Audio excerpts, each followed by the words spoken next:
Alors on est ici sur un point incontournable de la ville puisqu'on est là face aussi des machines de l'île.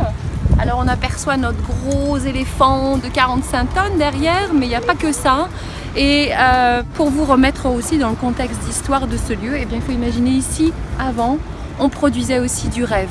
On produisait un autre rêve, c'était celui des grands bateaux, des transatlantiques qui ont traversé pour les premières fois l'Atlantique, qui fasse le lien, le trait d'union entre nous et vous peut-être. Donc aujourd'hui, la production de grands navires se fait à Saint-Nazaire, donc qui est à 50 km de Nantes.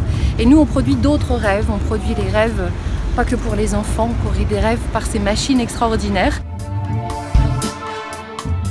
Au début, vraiment, les inventeurs, ils ont parlé de cette grève de cœur avec le Nantes historique.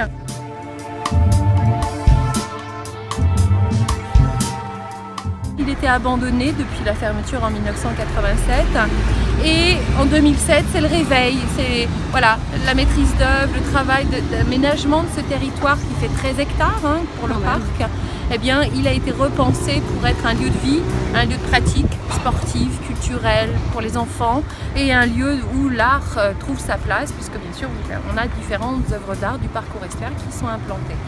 Avec notre éléphant, parce que l'éléphant il est là pour nous rappeler peut-être les voyages de Jules Verne, nous rappeler le moyen de transport des pays plus exotiques que la France.